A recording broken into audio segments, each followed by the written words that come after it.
Bueno, entonces, ¿cuál es la idea que deberíamos tratar de tomar en relación a las experiencias de Elton Mayo en Hawthorne? Primero, como ustedes van a encontrar en el texto, que la cuantía del trabajo que una persona desarrolla en la organización no está determinado solo por su capacidad física, sino que fundamentalmente está determinada por su capacidad social, ¿sí? Por la aptitud, la posibilidad que tiene ese trabajador de relacionarse con el resto y establecer pautas para ese grupo, ¿sí? Entonces, la idea de que el trabajo podía ser motivado, incentivado con factores extrínsecos, se cae con la escuela de relaciones humanas, ¿sí? El trabajador puede autónomamente, intrínsecamente, crear condiciones que van a afectar el trabajo, ¿sí? El trabajador puede crear condiciones, afectar o favorecer el trabajo, ¿sí?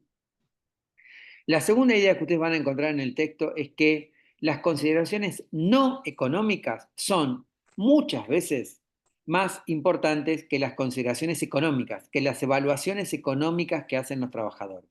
Acá debemos abrir, nobleza obliga, como se dice, un asterisco y decir que decir este tipo de ideas en un contexto de crisis social, de crisis laboral, y de crisis económica como vive la Argentina en este momento, debe ser tomado con mucho cuidado, ¿sí? Porque cualquiera de nosotros o alguien en nuestra familia o nosotros mismos daría lo que sea por tener un trabajo y por ahí pasa que no lo tenemos. Entonces, esta idea de la escuela clásica de que las consideraciones no económicas tienen para los trabajadores, para las personas que están en una organización, una importancia mayor que las consideraciones económicas, debe ser entendida en un contexto muy distinto al nuestro, ¿sí? En un contexto muy distinto al nuestro. No puede ser pensado en un contexto en el cual más de la mitad de las personas trabajadoras tienen una relación laboral o no registrada o registrada deficientemente. ¿Por qué? Porque una relación laboral no registrada o registrada deficientemente de alguna manera nos desprotege, ¿sí? No tiene seguridad social, no tiene protección legal, etcétera.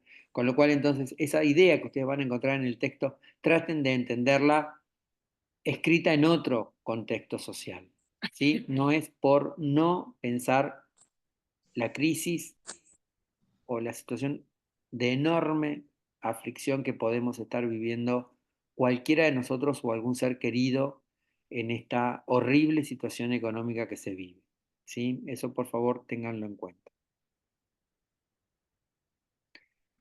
La otra idea que ustedes van a encontrar en el texto es que el concepto de especialización como eje central de la organización del trabajo físico va a quedar en un segundo plano.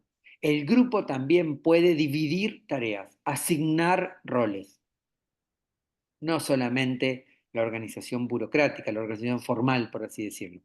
De otra manera, informalmente también dividimos el trabajo, informalmente también asignamos roles. Y ustedes ya saben a esta altura que asignar roles significa asignar responsabilidades. ¿Sí? Y una, digamos, idea que creo que está dicho es que los trabajadores reaccionan frente al poder de la organización desde una perspectiva grupal. Mayoritariamente reaccionamos como entendemos el grupo desea reaccionar, ¿sí? Esto se da no solo en las organizaciones. Alguien cursó opinión pública y vio una teoría de opinión pública que se llama la espiral del silencio. ¿La han visto esa? ¿La leyeron alguien? Sí, pero hace mucho, mucho, no sé si se escucha. Ok, bueno, es una idea interesante. Básicamente, la idea de la espiral del silencio en la opinión pública lo que dice es que muchas veces las personas tendemos a decir que pensamos algo que no pensamos, pero lo decimos porque lo hemos visto en los medios masivos, porque lo hemos visto, digamos, como un tema dominante en algún lado. Entonces, la espiral del silencio es que voy silenciando mi propia visión de las cosas en función de entender que debo pensar como la mayoría lo hace. ¿Sí? Nada, breve resumen, pero si a alguno le interesa ese tema por sus trabajos o por sus tesis o por lo que tengan que hacer, esa teoría es interesante. Es interesante, es una socióloga francesa muy interesante la que la expone. Bien, entonces, en el texto de Etzioni, ustedes van a encontrar el desarrollo de la teoría clásica, perdón, de la teoría de relaciones humanas, con estas ideas o estructurada en función de estas ideas que nosotros le dimos. Van a encontrar el desarrollo de las experiencias de Hausdorff, realizadas entre 1920 y pico y 1932 o 34, por ahí. Sí, léanlo, es sencillo, no van a tener problema. Alejandro en la guía de preguntas también les hizo un poco de relación con esos puntos. Es historia, es conocimiento, pero les puede servir. Y en el texto van a encontrar, en otro punto, básicamente las ideas teóricas centrales que salen de las experiencias de Haudron, que le dan fundamento a la escuela de las relaciones humanas. Y ahí van a encontrar algunas ideas como esta. La primera es que el nivel de producción establecido por un grupo se fundamenta en normas sociales. El nivel de producción que define un grupo se fundamenta en normas sociales, no en capacidades físicas. Obviamente que la capacidad física y la condición intelectual van a ser tenidas en cuenta, van a influir, pero no son lo central. No son lo central. De hecho, piensen esto, digamos, para que lo entiendan. Alguien que trabaja en algún lugar grande y el jefe convoca una reunión y ustedes dicen, no, vamos a la reunión, pero siempre Josecito es el que habla, Josecito es el que no está de acuerdo, Josecito es el que tiene otra manera de ver las cosas. ¿Sí? No sé para qué vamos y ya sabemos que la reunión va a girar alrededor de Josecito. Y ese día que el jefe hace la reunión, Josecito ni habla. Y ustedes dicen, ¿qué le pasó a Josecito? Hoy estaba mal Josecito, ¿por qué no habló? Si siempre es el que tiene algo distinto para decir, el que la tiene reclara. ¿Qué puede Dale haber? entrada, perdón, a una chica que está pidiendo acceso desde otro dispositivo. Perdón, a Julia. Vale, gracias, gracias, Ale, gracias. Ahí debemos estar entonces. Ahí, ahí vamos, Julia. Ok, Ahí bien. la rescatamos a Julia. Ok, ¿por qué les parece que ese día Josecito no habló? ¿Cómo podría ser entendido ese silencio de Josecito?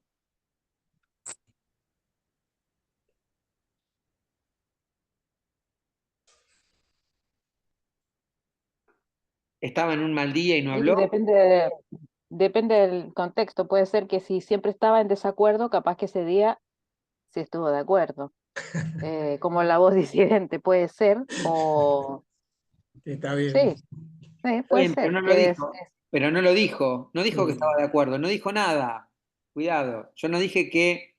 No sí, dije sí, nada. pero el silencio puede pasar eso, que uno dice el silencio otorga. Hay un dicho que dicen que cuando uno no dice nada, El no que calla siempre es otorga. así, claramente no es el que calla otorga, no es así en realidad, porque a veces uno quiere hablar por otra razón, pero si esa persona era, ¿cómo se llama?, identificada como ese que estaba siempre hablando, bueno, puede pasar. O bien tenía, claro, una situación personal que estaba más lejos estaba presente, pero no presente ahí, bueno, no sé.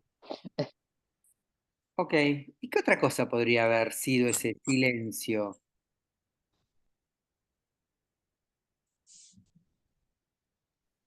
¿Qué otra cosa podría haber sido ese silencio?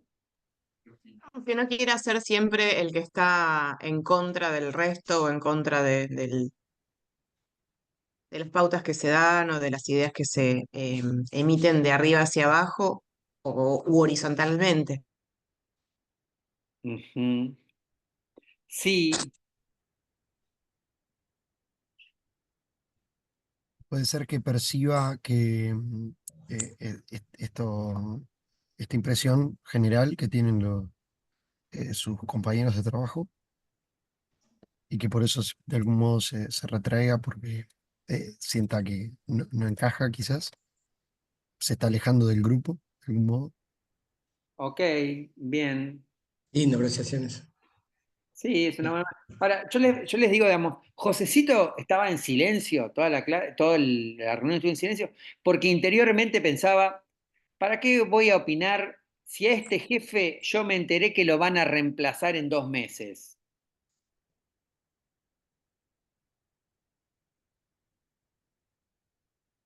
Entonces, no voy a perder el tiempo opinando si sé que este está más afuera que adentro.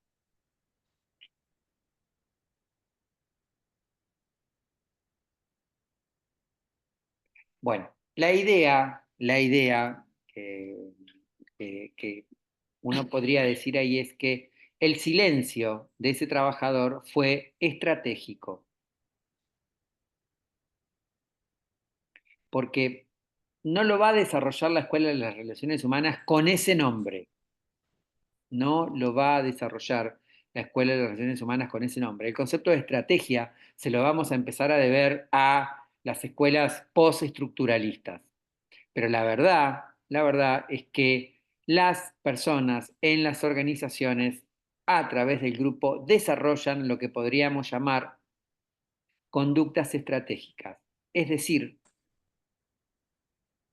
resuelven una situación no necesariamente pensando en el ahora o en la situación que enfrentan, sino pensando en otro escenario, tratando de entender prima facie que estrategia es aquello que no necesariamente coincide con el ahora, pero puede coincidir con lo que sé que puede pasar.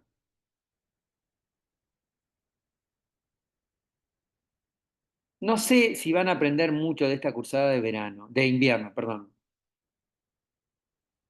Pero la idea sería que algunas ideas, que algunos conceptos podamos hacerles entender que existen, ni siquiera que lo sepamos explicar. Pero el concepto de estrategia es central para la participación en las organizaciones. Lo vamos a complementar la clase que viene cuando veamos relaciones de poder. Pero ese concepto es central. Digamos, el silencio, la no participación, también puede ser una participación, pero no necesariamente en el ahora.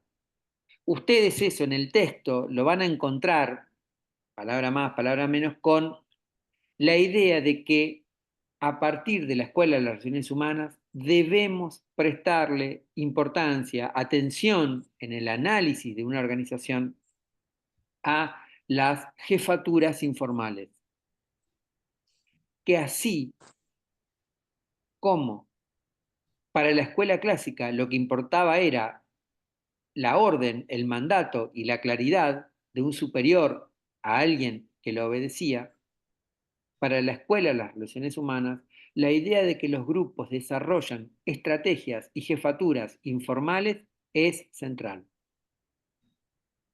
Porque si no, no podríamos explicar lo que está pasando. Es decir, normalmente, esto escapa a nuestra materia, lo podemos debatir si quieren. Normalmente tendemos a explicar una situación por lo que sabemos o vemos de la situación. Y en realidad, muchas veces, lo que explica lo que está pasando es o lo que no sabemos o lo que no hemos visto venir todavía.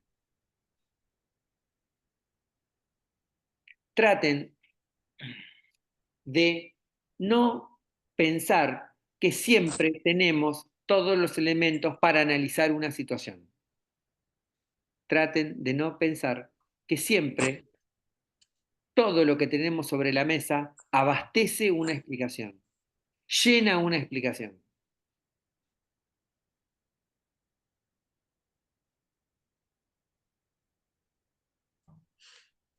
Yo trabajaba hace muchos años en un lugar fabril, en un astillero, y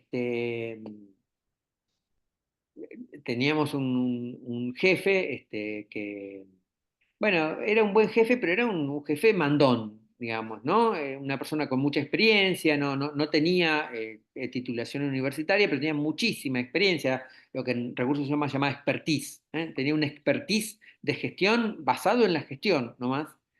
Y un día, se ve que alguien le comentó, que alguien lo leyó, que alguno de sus hijos le comentó, y un día nos dice que el viernes íbamos a tener un desayuno de trabajo para hablar de lo que nos pasaba en el trabajo. Nunca había pasado. ¿Eh? Una estructura fabril muy machista, muy basada, digamos, en, la- en- en esa cuestión, y armó un desayuno de trabajo, ¿no? Y yo dependía de esa persona, digamos, él era mi jefe directo, pero éramos varios los que dependíamos de él, y conmigo estaba un muchacho que yo en ese momento ya estaba recibido, estaba un muchacho que tampoco tenía título, pero había trabajado, digamos, como 20 años con esa otra persona, ¿no? Que llamaba al desayuno de trabajo. Entonces le digo, y se llamaba Claudio. Le digo, Claudio, le digo, acordate que mañana, cuando nos despedimos, acordate que mañana tenemos el desayuno de trabajo que convocó el gerente. Y él, digamos, de una manera simpática, dice, doctor, si usted quiere perder el tiempo, vaya. ¿No? Entonces yo dije, este me está queriendo hacer pisar el palito, ¿cómo no voy a ir? O sea, ¿no? Bueno, fue él conmigo, digamos, y la verdad, cuando salimos del desayuno de trabajo, me di cuenta que tenía toda la razón, pero no es que me había querido hacer pisar el palito ni nada. El desayuno del trabajo fue un monólogo del jefe. O sea, la estructura de desayuno del trabajo no había cambiado nada, nada, su forma de trabajar, de mandarnos. Él era así, mandaba, y a veces no bien, pero digamos, yo creo que él quiso legitimar ese carácter, digamos, un poco autoritario con el desayuno de trabajo.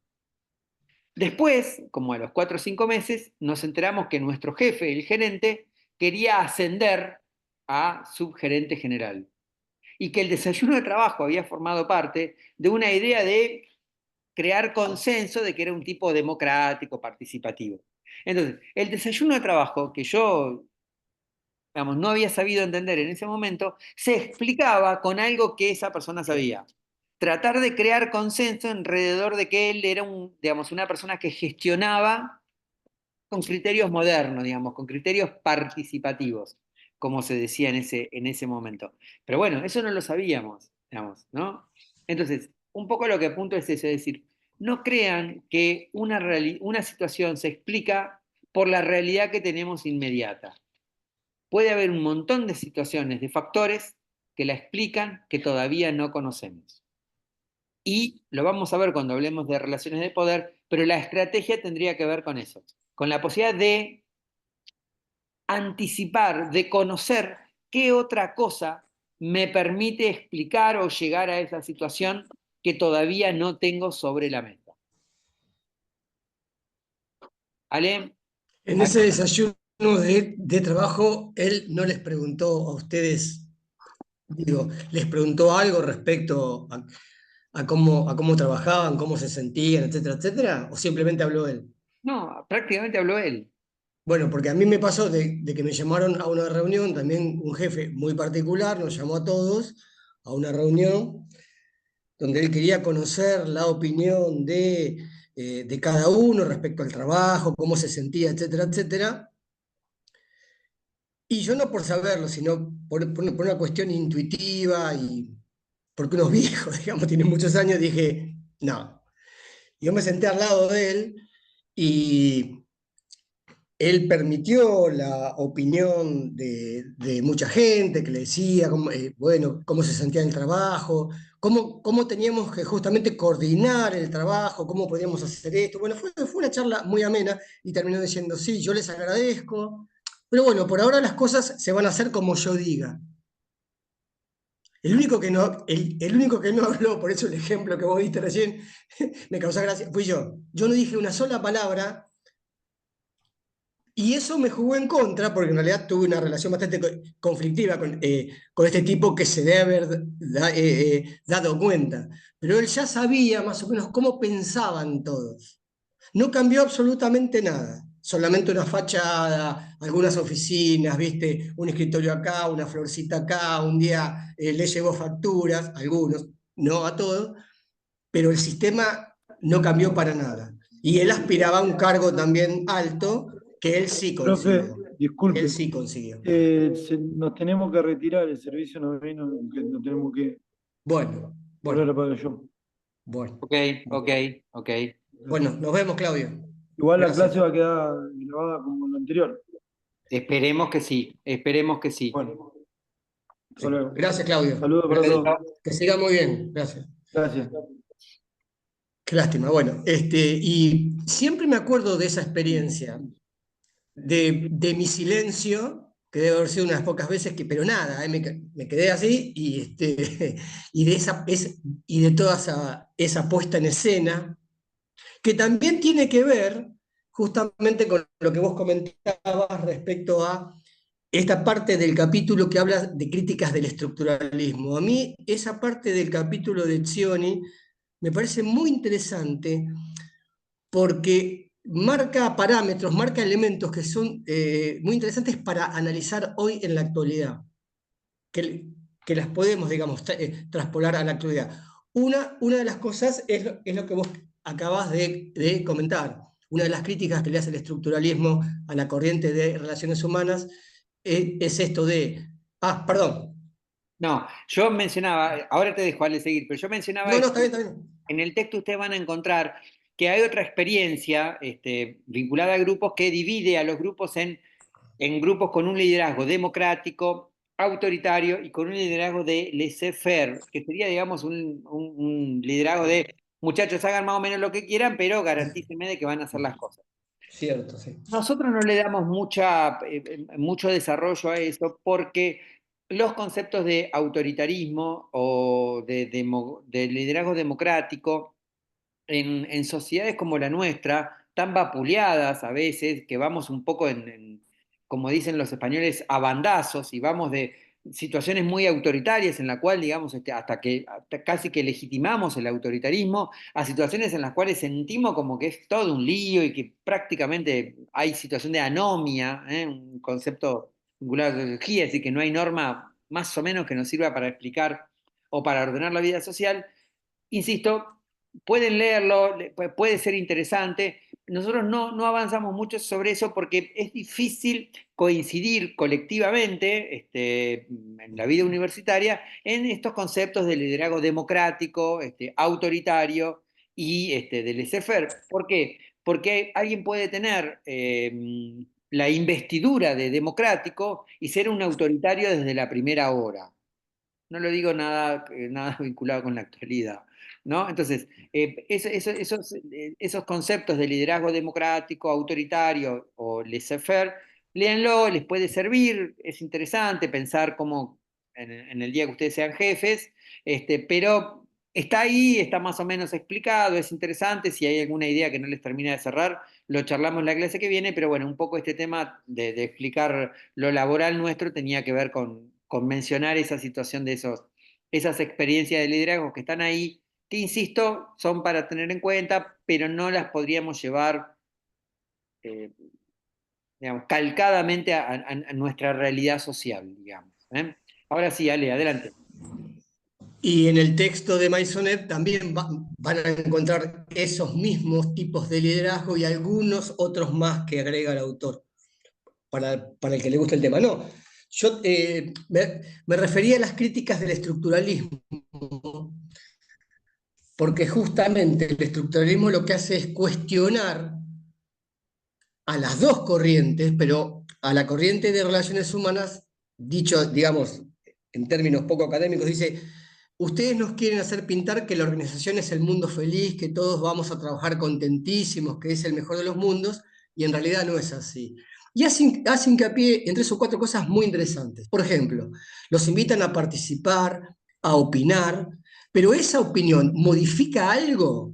En realidad, los estamentos de abajo, lo que sería el núcleo operativo, según Nisberg, puede opinar y puede respecto a ciertas cuestiones, pero en realidad las decisiones importantes ya están tomadas. Y eso es como una puesta en escena para legitimar esas decisiones. Es una postura del estructuralismo. Por ejemplo, otra cosa que dice es, y en esto lo relaciono con lo que vos explicabas, Marcelo, todo lo que tiene que ver con la situación personal en la organización es importante. Sentirse bien, sentirse parte de un grupo, tener una recompensa que tenga que ver con el aspecto social, humano, pero no dejemos de lado la parte económica, que era un poco la charla que tuvimos la clase pasada. No porque yo voy a trabajar feliz, porque me siento, porque por ahí estoy bien, estoy cómodo en un grupo, tengo que renunciar a lo que me corresponde como salario. Y ellos eso lo ven como una manipulación. Y después hablan, bueno, los intereses de la organización coinciden con los intereses de los trabajadores. Yo sé, algunos sí, pero otros son muy distintos. Y plantean, por ejemplo, el tema de los medios de los medios de producción. Y ahí ustedes van a ver, dato interesante del texto, que este autor toma tanto un concepto de Marx como un concepto de Weber como conceptos estructuralistas, cuando, bueno, si ustedes cotejan con otra bibliografía, son como cosas contrarias. Tiene cosas muy interesantes eso, que inclusive pienso que se pueden pensar, que ustedes las pueden pensar desde su lugar de trabajo, desde la experiencia que tienen. Por eso, digamos, hay un par de consignas en la guía de lectura que van justamente para ese lado, como para pensarlo y como para después reflexionarlo, porque seguramente va a haber opiniones muy diversas, como para no quedarnos solamente con la primera parte, que es más extensa, y también prestarle atención a esto.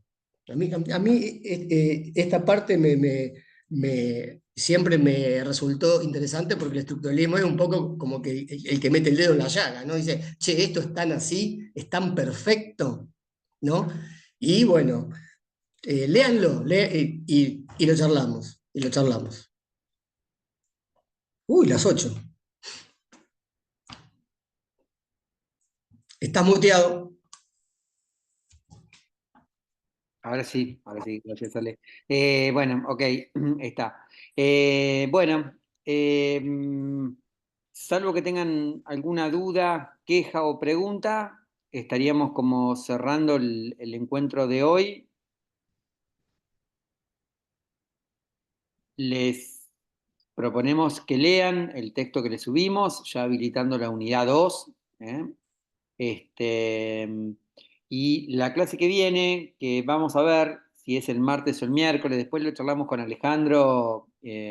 Yo ya termino mis vacaciones, ya voy a estar allá, así que va a ser como más ordenado, espero, la situación y no cambiarles el horario. Yo no me acordé de estos chicos que cursan la materia desde la unidad, entonces a las 8 se tiene que terminar, pero bueno, más o menos llegamos.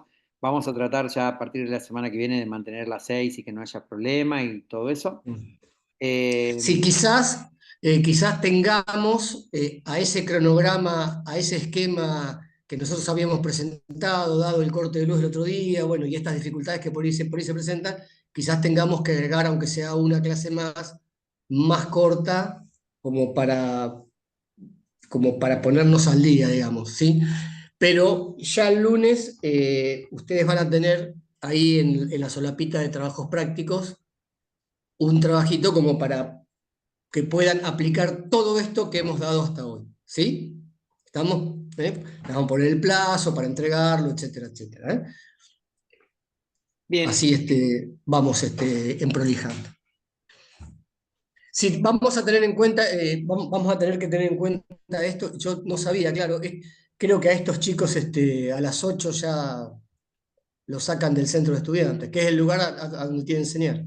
Ok, pero bueno, estamos Bueno, minuto más, minuto estamos, menos para acá. veremos. Bien, bueno, Veremos. ok. Buen fin de semana. Buen fin de semana. Ojalá que haya solcito. Ojalá que esté lindo, que no haga mucho frío cuando lleguemos.